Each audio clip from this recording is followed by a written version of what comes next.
eres la fuente de toda sabiduría, de toda redención, de todos misterios están explicados en ti, Señor. Y Señor, por medio de tu palabra y de tu Santo Espíritu, nos los revelas a los que te buscamos. Señor, gracias por esta clase de liderazgo, estas clases de formación. Gracias, Señor, por los corazones que están aquí, que están luchando a pesar de los impedimentos, de los contratiempos o de las tormentas que se levantan en contra de ellos. Señor, gracias. Tú estás formando en cada uno un material de liderazgo, personas que están comprometidas, personas que van a ser firmes, aunque vengan los tiempos y las tempestades, porque sus casas y sus vidas están fundamentadas en la roca que es tu palabra. La palabra de Cristo, mi palabra, tú dijiste, Señor. El que guarda tu palabra edifica sobre la roca. Y Señor, te doy gracias por mis hermanos, Señor. Muchas veces los vientos vienen y los desánimos quisieran asentarse sobre nosotros. Pero Señor, sabemos quién es el verdadero. Y como Pedro dijo, ¿a quién iremos, Señor? Si tú eres quien tienes las palabras de la vida eterna. Así que, Señor, sigamos abriéndonos, sigamos siendo moldeables en tus manos de alfarero. Sigamos recibiendo tu palabra incluso en este momento y sigamos teniendo hambre y sed de ti. Señor, para que todos tus proyectos para nosotros individualmente y como iglesia se cumplan. Para que este mundo conozca que Cristo es el Salvador y es el Señor. Gracias, Señor. Abre nuestros ojos, Señor, te pedimos por Daniel en esta tarde, por la iglesia de los niños. Te damos gracias, Señor. Te pedimos por este momento, este tiempo, los dos niños que van a estar siendo enseñados hoy. Gracias. Gracias por Daniel. Úsalo, inspíralo y, Señor, sigue fortaleciendo y recordando a los padres que pueden aprender mientras sus hijos también aprenden. Gracias por esta bendición. Aleluya, esta doble bendición de los dos lados. En el nombre de Jesús, amén. Gloria al Señor. Pues no sé si habéis tenido oportunidad de leer la carta que Daniel del Vecchio nos envía a los buzones electrónicos cada mes, cada 2 meses, cuando él consigue escribir. Esta la anuncié el otro día. Hay algunas copias aquí para los que no la reciben en sus buzones electrónicos. Si me quieres dar tu correo electrónico, se lo envío a Débora, la hija. Te dan de alta y simplemente lo recibes cada vez que Daniel lo escribe. Lo recibes directamente en tu buzón. Una palabra personal para ti. Esta la recibimos septiembre, el mes pasado. Grandes oportunidades en medio de grandes desafíos. Te animo a leerla, es una carta corta en este caso y nos hace un poquito de historia también Daniel y Rhoda cuando llegaron a España en el 1964. No sé si habías nacido en el 1964, puede que sí, puede que no. Y claro, España era muy distinta en el 64.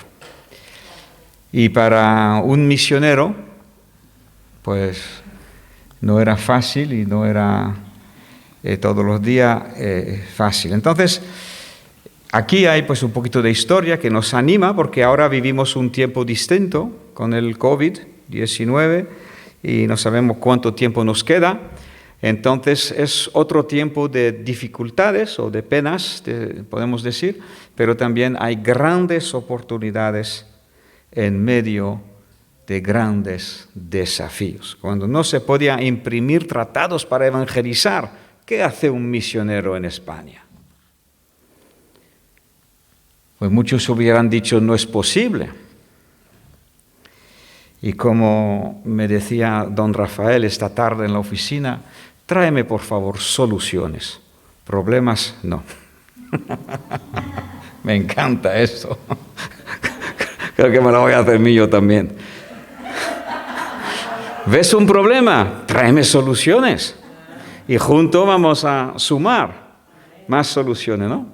Entonces, un misionero en España no puede distribuir tratado porque no lo puede imprimir, porque es ilegal. ¿Qué hace? Grandes oportunidades. Así que Daniel habla con autoridad, con experiencia de haber vivido tiempos totalmente imposibles o difíciles, y es un ánimo, esa carta es un ánimo obviamente para cada uno de nosotros. Pero la razón por la cual la tomo es que casi al final, te voy a leer 3 o 4 párrafos y esto nos va a marcar la línea de hoy. Todo el mundo puede ver los problemas. No hace falta mucha inteligencia para esto, pero pocos ven las oportunidades, los campos listos ya para la siega, las oportunidades que se nos presentan para extender el Evangelio. Es posible que tengas un campo difícil en el que trabajar. Puedes tomar esas piedras que se te interponen en tu camino y construir murallas con ellas, o simplemente maldecir tu campo. Puedes maldecir la oscuridad o puedes encender una luz. Problemas vas a tener. Cuanto mayor sea el llamado, porque tiene una frase para los líderes aquí, y por eso lo estoy leyendo. Cuanto mayor sea el llamado que Dios te haya dado, mayores serán los problemas que tendrás. Conviértalos en oportunidades para ver la gloria de Dios. Los líderes no nacen, se hacen. Y Dios puede convertirnos en líderes que salvarán al mundo del desastre. Yo creo, ¿lo crees? ¿Crees a Dios? Cada necesidad es una oportunidad para que Jesús muestre su poder a través de tu presencia, a través de tu palabra, a través de tus oraciones, a través de tu estar ahí como una luz encendida que cree a Dios enfrente de los vientos, de las mareas, pero que se mantiene como un árbol arraigado en el amor de Dios, que no duda de nada, no por viento, no por problemas, no por dificultades. Nos debemos o podemos desanimar. Al contrario, nuestro Dios lo venció todo y fue aquel que dijo: en el mundo tendréis aflicción, mas sed de buen ánimo, porque yo he vencido al mundo. Y esa ADN, esa semilla de verdad y de poder de Dios está en ti. En el sitio que tú estés en tu vida cristiana y hacia donde Dios te lleva, esa semilla ha de prevalecer siempre. Así que tráeme soluciones. Busca a Dios. Él es la luz. Necesitas saber cómo. Pregunta. Santiago dice: no tenéis porque no pedís. Pero si pedimos, Dios nos va a dar incluso sabiduría para cualquier circunstancia. Los líderes no nacen, sino se hacen. Vamos a abrir nuestra Biblia a Segunda de Reyes, capítulo 13. Estamos en pleno centro de la historia de los reyes de Israel.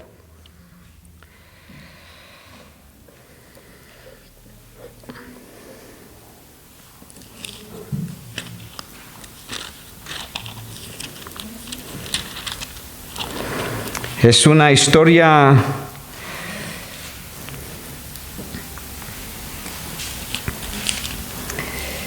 que requiere estudio y del cual se puede cosechar muchísima enseñanza. Porque hay buenos ejemplos, pocos, y muchos malos ejemplos.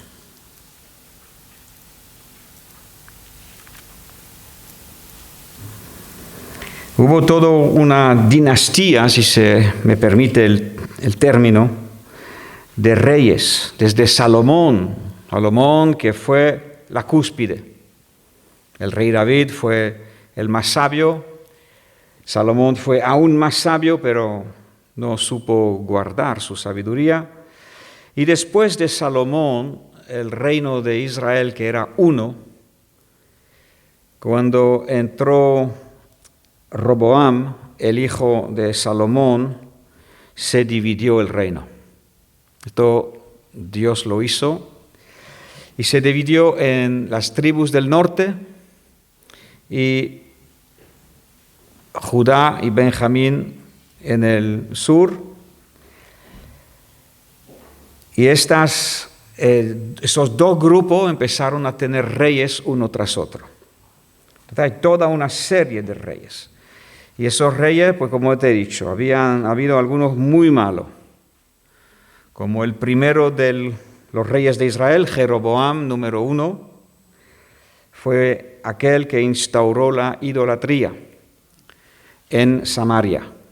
Samaria era el término que se usaba para definir las 10 tribus del norte y el reino de Israel, mientras que el otro era el reino de Judá, con Salomón y después Roboam, Abiam, Asa, Josafat y así. Cuando uno se mete en Primera de Reyes y en Segunda de Reyes, está viendo una sucesión de reyes, es difícil seguirle la pista. Uno que vivió 8 años, después el otro que vivió 16, después eso pasó, después el otro que pasó. Y a lo largo de todo ese tiempo los profetas también estaban presentes. Elías, profeta importante, después Eliseo, profetizó a varios reyes. Eliseo profetizó cuando Joram, Jehú, Joacás, Joás estaban vigentes. Eliseo tuvo largos años de ministerio profético y después siguieron los demás hasta la caída de Jerusalén. Todo ese tiempo que empezó desde Salomón, dividiéndose en 2 reinos, duró hasta el año más o menos 600 antes de Cristo, desde el año 1000 antes de Cristo hasta más o menos el año 600 antes de Cristo, más o menos 400 años, cuando hubo la caída de Jerusalén y la deportación. Vino el imperio babilónico, Nabucodonosor, ¿vale? Y Dios los envió como castigo porque hacían el mal continuamente. Y Dios arruinó todo y deportó a su pueblo a Babilonia. Una deportación que debía durar 70 años y que duró 70 años. Así que tenemos esa idea, David, hubo Saúl, después el rey David, el rey Salomón, después se divide y tenemos 2 filas de reyes, uno tras otros, durante más o menos 400 años, 350, más o menos 400, y llega a la caída de Jerusalén y ya son deportados y ya no quedan casi ninguno, solamente los pobres quedan en la tierra, pero todas las personas de importancia fueron deportadas a Babilonia. Entonces hoy vamos a leer en Segunda de Reyes, capítulo 13, y estamos leyendo acerca de un rey que se llamaba Joás. Hay una confusión también un poquito, confusión no hay, pero hay dificultad, porque a veces dice Joás, rey de Judá, pero también dice Joás, rey de Israel, porque resulta que a veces llegaron a tener el mismo nombre, los reyes. Entonces, por eso nos podemos liar. Pero si lo leemos tranquilamente vemos que no, que hay forma de ir entendiéndolo. Joás era nieto de un tal Jehú. Estamos hablando de la descendencia de los del norte, de Samaria, donde había habido Acab y Jezabel. Jezabel, la bruja, Acab, el rey prostituto, que estaban haciendo una idolatría enorme en Israel. Y Dios usó a Eliseo para decir que para ungir a Jehú. Y después de Jehú hubo su hijo, Joacás, y después hubo Joás. Estamos hablando ahora del nieto de Jehú, y estamos llegando en el versículo 14 al final también de la vida de Eliseo. Como te he dicho, Eliseo tuvo muchos años de ministerio. ¿Te acuerdas que pidió la doble porción de Dios, no? Elías era un gran profeta, hizo grandes milagros, y Eliseo se atrevió a creer a Dios para que él tuviera y pudiera hacer el doble que hizo su predecesor. Y ciertamente era una cosa difícil, pero una cosa que Dios quiso honrar. Yo creo que cuando uno tiene expectativas de servir a Dios, Dios la quiere honrar. Dice el Nuevo Testamento: si alguno desea obra de obispo, buena obra desea. Dios está animando a las personas de que crean a Dios para cosas grandes. Jesús también, de alguna manera, nos decía: mira, todos los milagros que he hecho, todo aquel que cree también los hará, y hará mayores milagros, más cantidad y mayor que yo, porque yo ahora me voy al Padre. Así que el propio Jesús tenía una visión de ver a hombres y mujeres que se levantarían con fe, dejando todo de lado, obviamente, las distracciones, para centrarse en las cosas de Dios con ímpetu, con fervor, con dedicación, con sacrificio, y que grandes cosas iban a ocurrir a través de la vida de todo creyente. Jesús dijo: no te dije que si creyeras verás la gloria de Dios, y eso entra también en esta visión. Muchos líderes quisieran que nadie les ponga en sombra. Muchos en la tierra se asegurarán de aplastar a los que pudieran salir más que ellos. Pero nunca ha sido el contexto dentro de la Biblia. Y aquí en el caso de Elías nunca le dijo: qué orgulloso eres, joven, cállate, tú quieto. No, al contrario, dijo: cosa difícil, pero si Dios te lo quiere dar, te lo va a dar. Él no estaba en contra, al contrario, quería colaborar con Dios. Y Cristo lo ha hecho, y repito, es el Espíritu de Dios que quiere y que habla palabras. Dice Dios: yo conozco los planes que tengo sobre tu vida. Yo sé qué pensamientos tengo sobre ti. Planes de prosperarte, de darte el fin que tú esperas. Y en nuestra vida siempre las cosas van a ocurrir en base a lo que esperamos, a lo que anhelamos, a lo que queremos que se haga para el Señor. Si bajamos los brazos y tiramos la toalla, pues eso es lo que tendremos, ninguna toalla. Pero aquel que dice: Señor, aunque me cueste la vida, aunque vaya viento y marea en contra, aunque lo tengo todo mal, voy a creerte. Y voy a creer porque la palabra dice que ojos todavía no han visto, ni los oídos han oído las cosas que Dios ha preparado para los que le aman. Entonces el motor que nos va a acercar a Dios y nos va a hacer creer en el Señor para cosas mayores es el amor. Porque yo amo a Dios, Dios ha preparado cosas de antemano. Y inicialmente no las conozco, las puedo intuir. Dios me puede haber mostrado algo, una visión, parte del plan de su vida, de su proyecto, de su llamado para mi vida, pero todavía no lo veo en su totalidad. Y las cosas se irán desarrollando en medida que soy obediente y que dejo que Dios me lleve. Las cosas irán ocurriendo en tu vida. Dios sabe lo que tú y yo necesitamos. Él sabe cuando necesitamos ser tratados en ciertas áreas o ser podados en unas ramas que no llevan fruto en nuestra vida. Él sabe, pero todo lo hace para que llevemos más frutos y que nuestro Padre sea glorificado. Pero el motor del amor en ti y en mí se puede encasquillar, se puede relajar, se puede acomodar, puede dejar de esperar grandes cosas.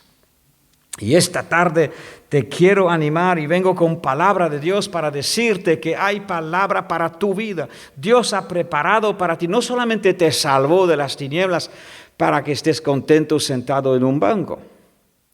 Dios te salvó para un propósito, para cumplir los propósitos del reino de Dios. Y ojo no ha visto, ni oído ha oído. Mas Dios nos la va revelando por el Espíritu Santo, dice la Escritura. Eso es el pasaje completo. Mas Dios nos las revela por su Espíritu. A medida que vamos avanzando, vamos viendo, y Dios nos ayude para que nada tronque este llamado, que nada nos haga perder el ánimo. El enemigo intentará desviarnos, intentará, si el diablo no te puede parar, tú que estás avanzando en el camino y no te puede parar, ¿sabe lo que va a hacer? Se va a poner detrás de ti para empujarte, para ver si te puede caer empujándote. Y si eso tampoco sirve, pues va a usar otras estrategias. Porque Él no quiere que se haga la obra de Dios en la tierra. La obra de Dios hecha por el Espíritu de Dios es lo que más teme. Porque es la única cosa que puede derrotar y deshacer las obras del diablo. Cristo ha venido a deshacer las obras del diablo. Y cuando tú y yo estamos con la palabra, la humildad, obviamente la palabra y el Espíritu de Dios, Satanás teme a un santo, un hermano, una hermana iluminado, que entiende que si predica la palabra del Evangelio, se van a salvar, van a arrepentirse de sus pecados y van a ser trasladados del reino de las tinieblas al reino de la luz. Y Satanás no quiere esto, no quiere que ninguno se despierte. Vete tú a ver que de repente se enchufa en la línea de alta tensión del Espíritu Santo y se me vayan haciendo milagros. Tengo que aquietar y apagar todo lo que puedo. Y los trucos que viene usando desde la eternidad, dividir, atacar, ensuciar la mente, pues lo hace. Las mentiras son los trucos de siempre. En el versículo 14 de Segunda de Reyes 13 nos dice que Eliseo estaba enfermo. Ya no sabemos cuántos años tenía, pero Eliseo ya tenía bastantes años. Y estaba enfermo ¿de qué? No de un resfriado, enfermo de la enfermedad de que murió. Los santos del Señor también mueren de enfermedad, bíblicamente hablando. Eliseo había hecho grandes milagros. Eliseo había resucitado muertos. Y sabemos que cuando ponen a Eliseo en un sepulcro, un día tiran a otro que iban a sepultar y tal, tiran su cuerpo y el cuerpo de aquel que venían a enterrar tocó el cuerpo de Eliseo y volvió a vivir, no Eliseo, el que iban a enterrar ese día. Entonces hubo varias resucitaciones en la vida, en el ministerio de Eliseo, pero aún así él muere de una enfermedad. No es el tema de hoy, pero para que te lo metas o te lo guardes en algún sitio. Ahora, no quiero que nadie me venga a decir, pastor, estoy enfermo de la enfermedad de la cual voy a morir. Nadie me venga con esto, ¿vale? Porque probablemente estarás confesando una mentira del enemigo.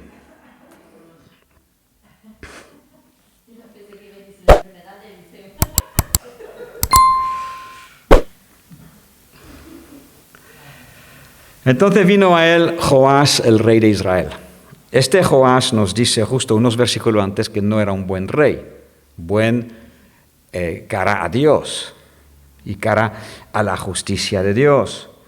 Dice que hizo lo malo, versículo 11, ¿no? Lo tienes justo arriba.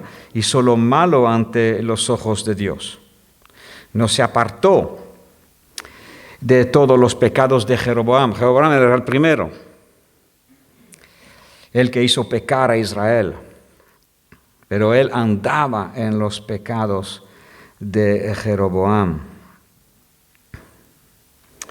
Entonces ese Joás, que no estaba bien espiritualmente, y eso lo quiero recalcar porque a veces el diablo nos ataca y nos hace pensar usando medias verdades, diciendo tú no estás bien con Dios, así que Dios te tiene aparcado y no quiere hacer nada contigo. Pero eso es una mentira que aquí se ejemplifica, porque a pesar de que Joás estaba mal, Joás vino a consultar de Dios y Dios tenía una gran promesa para él. Así que, lo digo, hace unas semanas atrás estábamos hablando de Josué, el sacerdote, que había sido condenado y que estaba con ropas viles delante de Dios.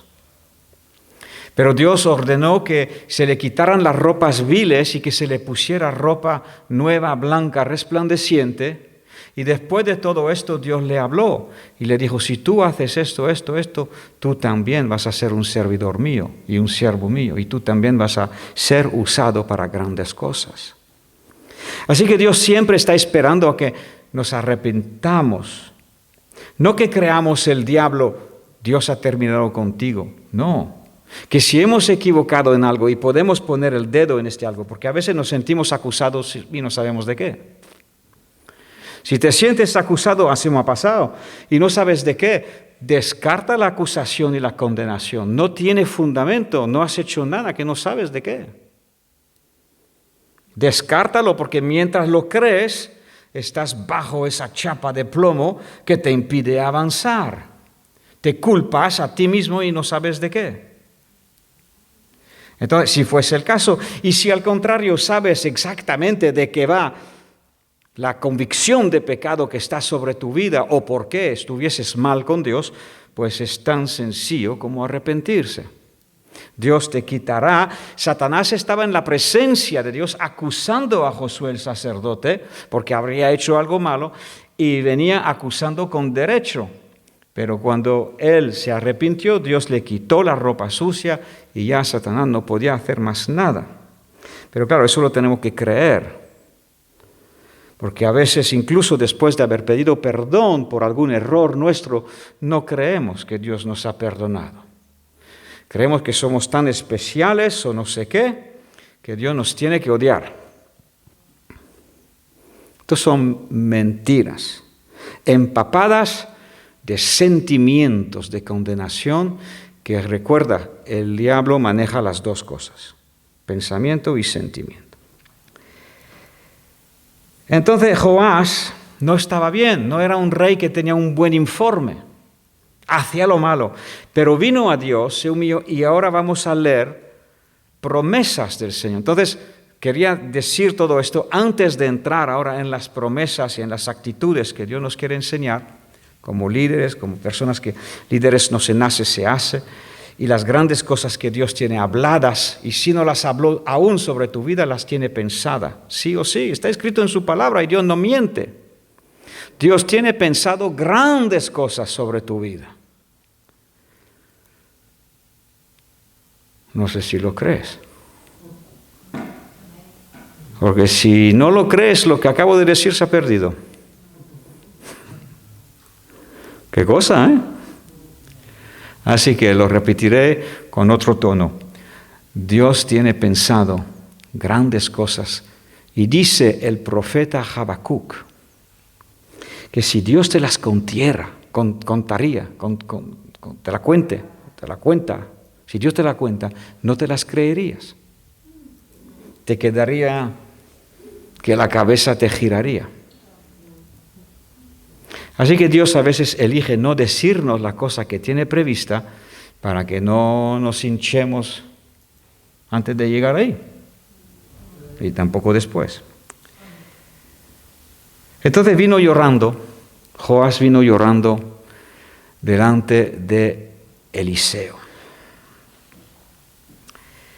Y le dice una frase espiritual, yo no sé si su lenguaje era espiritual, porque no era un hombre que seguía a Dios, Pero dice, voy a ver a Eliseo y voy a usar una frase de Eliseo, ¿no? Fue la frase que acuñó Eliseo. Padre mío, carro de Israel y su gente de a caballo. Fue justo lo que Eliseo dijo cuando vinieron los carros del Señor a llevarse a Elías. Y entonces Joás viene llorando, viene diciéndole esta manera de hablar, y le dijo Eliseo, toma un arco y una saeta. Ahora habla Dios, habla el profeta. Toma un arco y una saeta. Tomó él entonces un arco y unas saetas.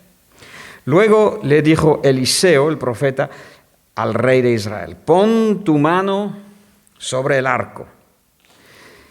Y él puso él su mano sobre el arco. Entonces puso Eliseo sus manos sobre las manos del rey.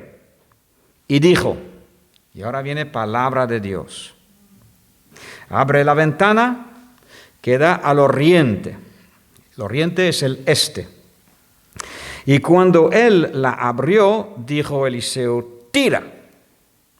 Y tirando el rey, dijo Eliseo, esto es una saeta de salvación.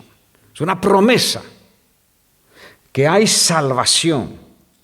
Saeta de salvación contra Siria. Siria era ¿quién? El rey Hazael, su hijo Ben-Hadad, estaban asfixiando a Israel. Estaban conquistando ciudades tras ciudades. Porque claro, como Israel estaba tan mal con Dios,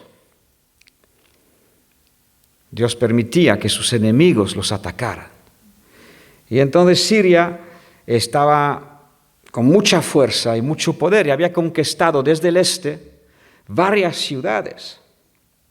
Pero ahora viene Joás, ora, llora, pide a Dios, pide a Eliseo y Eliseo dice, mira, esa saeta que tú acabas de tirar es una promesa de que tú vas a recibir salvación contra Siria. Y le dice, ¿por qué? Para ser muy específico.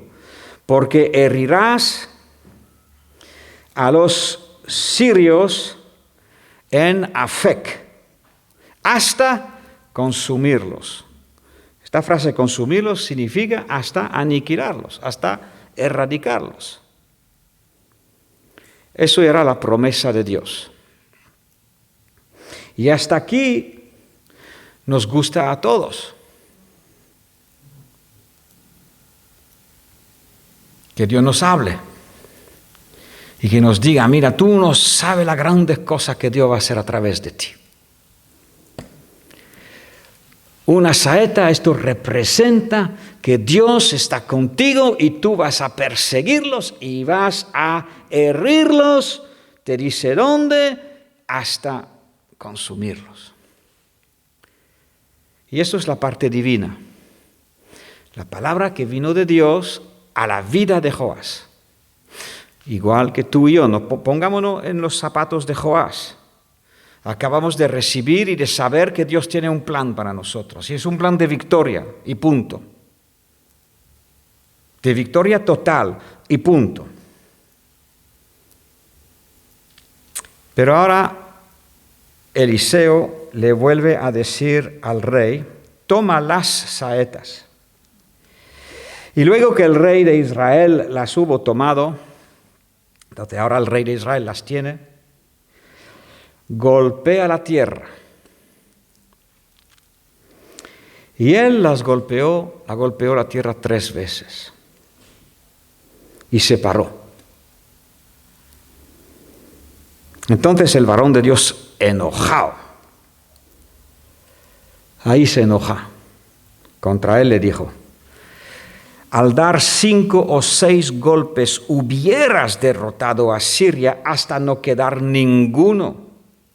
Pero ahora solamente 3 veces derrotarás a Siria.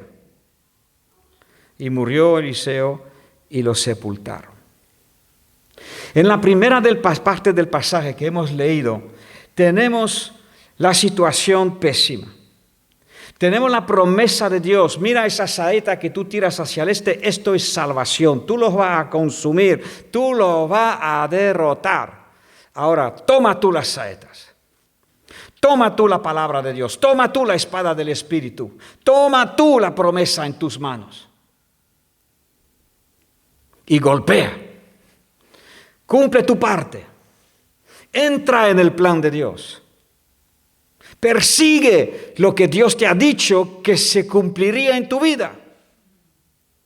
Recuerda, Joás estaba mal espiritualmente, pero en este momento Dios le está hablando y le está animando a levantar la mirada, alza los ojos, crea otra vez la palabra de Dios en tu vida y corra con ella. Pero Joás, probablemente debido a esta asfixia espiritual que tenía, golpea solamente 3 veces. Y eso le saca el enojo santo, la indignación santa a Eliseo. Porque acaba de ver a un hombre a quien Dios le ha prometido completa salvación que hace las cosas a medias. Y estoy hablando a líderes, a futuros líderes, a personas que tienen palabra de Dios sobre su vida. Y me estoy hablando a mí también. ¡Ay, ya! Una saeta, la salvación del Señor. Y ahora esas saetas que están en mis manos, las tengo que manejar yo delante de Dios. Me dice lo que tengo que hacer, golpea. Pero este rey estaba mal espiritualmente, no estaba con todos sus sentidos y no sé por qué golpeó solamente 3 veces. Ven conmigo al último versículo, o la última frase del capítulo.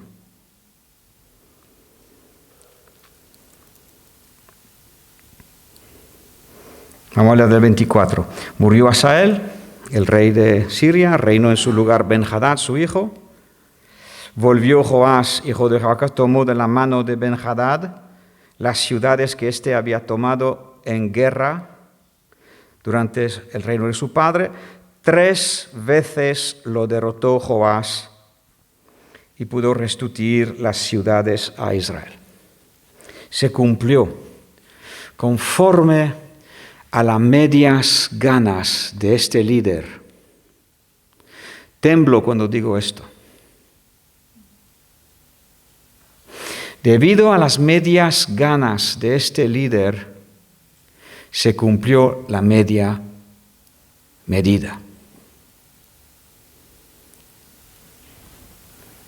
Golpea 3 veces, 3 victorias.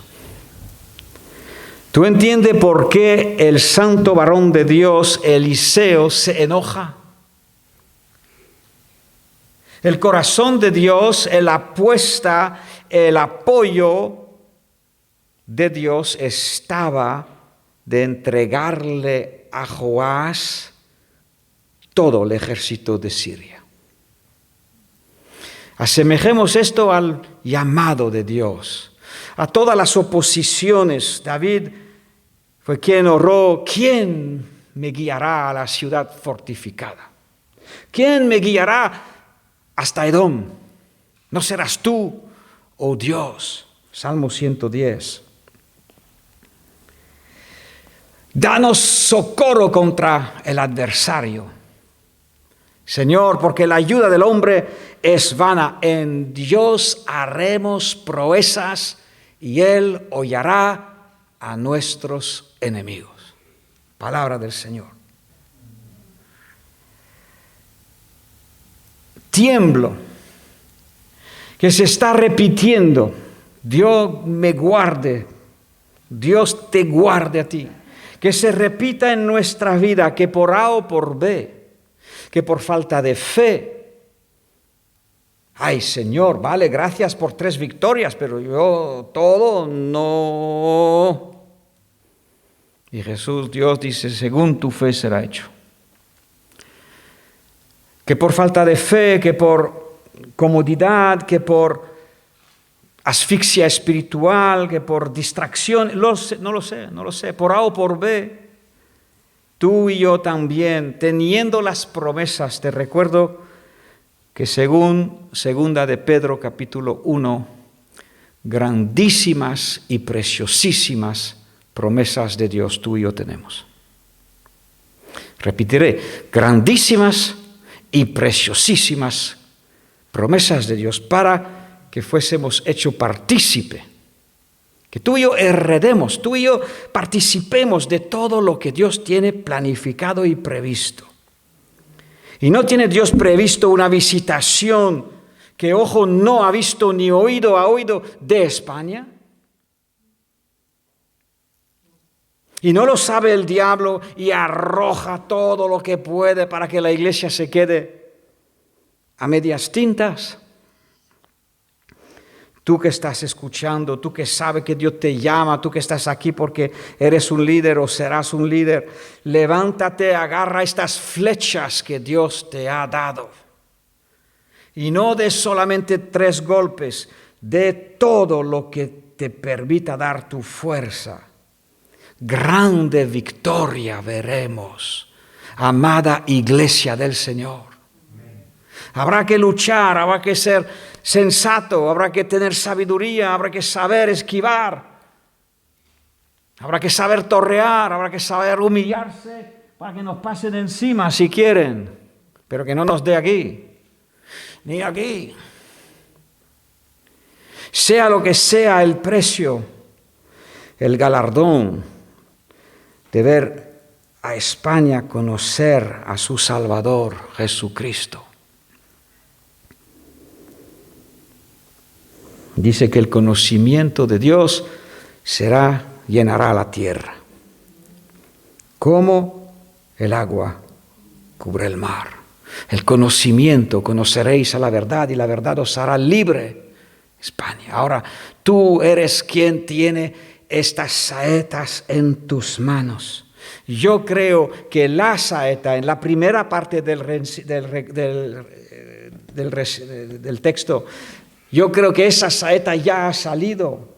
La promesa de Dios de hacer grandes cosas en España, en tu vida y en mi vida. Cosas mayores que si nos las contarían, incluso no las creeríamos.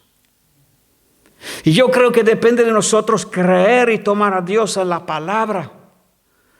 Sí, ya sé que resucitarás a mi hermano en el día postrero. No te dije que si creyeres verás la gloria del Señor.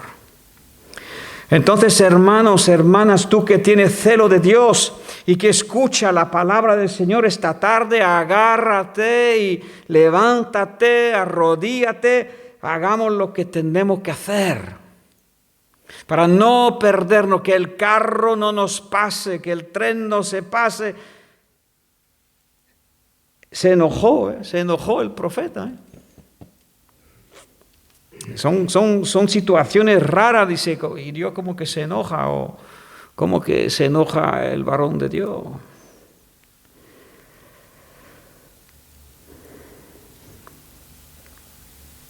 Al dar 5 o 6 golpes, el doble de lo que pensó él. A veces decimos, hasta aquí, ya no puedo más. Ya he dado suficiente, ya me he sacrificado suficiente, ya no puedo más. Nadie me reconoce, nadie me dice las gracias, nadie esto, nadie el otro. El goteo, ¿no?, del enemigo. Nadie ha visto lo que hago. Hasta 7 veces, Señor. No, hijo, no. Hombre, me ha pisado los callos 7 veces. Hasta 7 veces, ¿no? No. Hasta 70 veces 7. ¿Sabe a qué me refiero, no? Entonces la medida de Dios es mayor que la tuya y la mía. Aquí en este caso fue el doble. Te ha quedado donde te hayas quedado a la mitad. Y la mitad no te va a dar toda la victoria. Te va a dar la mitad.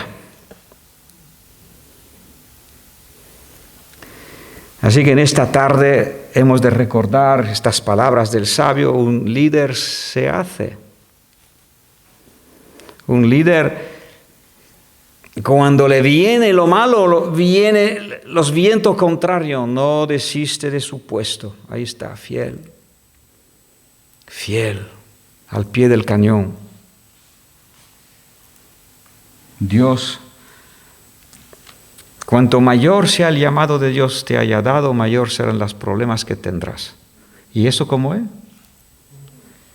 Pues mira, para edificar un edificio, aquí por ejemplo tenemos una casa, o este mismo edificio tiene una cimentación, ¿no? Sobre esta iglesia, lo hemos consultado, no podríamos edificar una segunda planta. ¿Por qué? Porque no se trata de añadir ladrillos.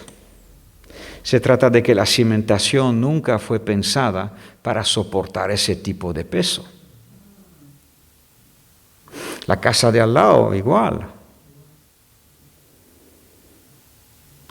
Entonces, si se hiciera una segunda planta, tendríamos un derrumbe estrepitoso. ¿Por qué? La cimentación. Dios tiene un llamado de edificar en alto. Primero tiene que excavar abajo, hasta tocar alguna roca firme que hay ahí, de una determinación inamovible. Y entonces, una vez que Dios toca ahí, ya empieza a edificar cuántos niveles debajo de la tierra, debajo del nivel, y ahora puede seguir subiendo y no se va a caer. Dios es el perito arquitecto, es el arquitecto, ¿no? El gran arquitecto. Así que te vienen pruebas difíciles, también son para fortalecerte. Si tú vives esas pruebas en Dios y deja que Dios haga en él, en vez de decir, Señor, ¿por qué permites que pase por esto? Debemos orar, Señor, ¿para qué? ¿Para qué? Ayúdame a entender. Yo no entiendo nada, me duele mucho. Estoy sufriendo, estoy harto. No quiero más. Entiéndeme, Señor. Ayúdame a entender. Y que pueda tu palabra fortalecerme y afianzarme. No te quedes al 50%. Porque si no, hará falta 2 líderes como tú para hacer el trabajo de uno. La mies es mucha y los obreros pocos.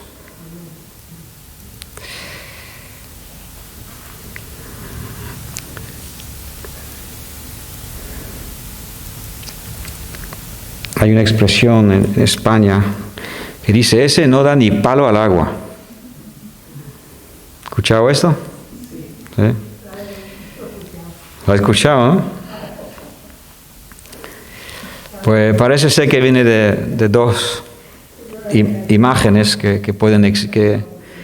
y uno es el palo de la caña de pescar. Este ni da el palo al agua, así que ¿qué va a pescar?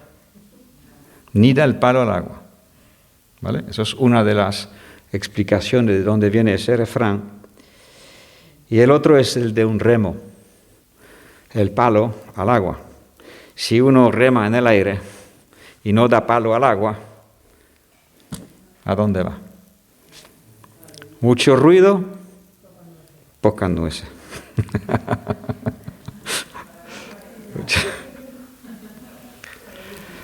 3 veces le dio el rey. Pensaba que estaba haciendo un servicio al profeta.